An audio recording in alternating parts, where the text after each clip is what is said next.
The federal government has unveiled the Nigeria's Genomic City, an initiative aimed at positioning Nigeria as a hub for genomics, biotechnology, and precision medicine. Speaking in Abuja, the Minister of Education, Dr. Tunji Alausa, said the project to strengthen healthcare, research, food security, and economic growth through science and innovation. He added that greater investment in research is essential to harness Nigeria's growing population. We have to do everything to ensure that the enabling environment is being created.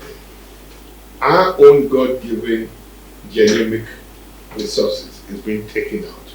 It's not there. We don't even have to do any pathway to monetize it. The treatment of now and the future is about genomic proteomics and other things. Our cancer will be cured, even other chronic diseases. And we've had a situation that we built some database here that we can begin to use, but we can't monetize it. Today, pharma in America account for 33% of the GDP, translating to $1 trillion. And guess what the Western world are doing now? They now find a way to do what they call, I have the name, data sharing agreement. Now, this will be the next wave of enslavement. Alausa also announced plans for a National Research and Innovation Development Fund expected to mobilize about $500 million annually, while confirming that the University of Abuja will host a genomic city. It is when government leads first that we can actually begin to monetize what will come out of a genomic city. The government doesn't do the investment, not the private sector, the big farmers will not come and do it. They will find a shorter cut of getting it.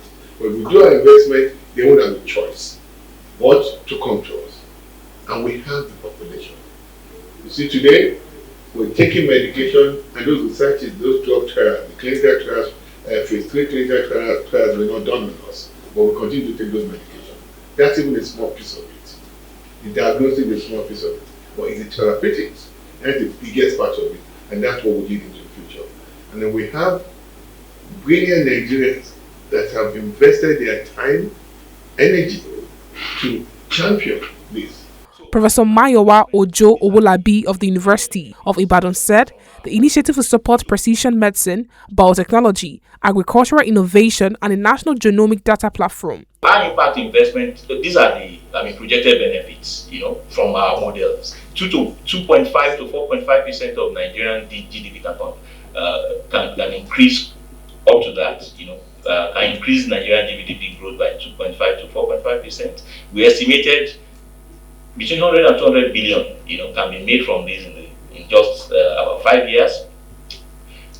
Healthcare and pharma, biodiversity, and DNA diagnostics and surveillance, high yield, disease-resistant crops, precision medicine, local drug discovery. So all of those are the impacts that we projected. Apart from more than 640,000 direct jobs, more than 2.5 million indirect jobs, return on investments have been calculated for genomics to be $1 yielding more than $22 in terms of, and of course this is in alignment with the $1 trillion economy we want to build. And Nigeria can do it, and this is already going to happen through the renewed hope agenda. So we're just going to facilitate this. The federal government says the project will be driven through partnerships with academia, industry, and the private sector, with the goal of expanding research, creating jobs, and improving Nigeria's global competitiveness.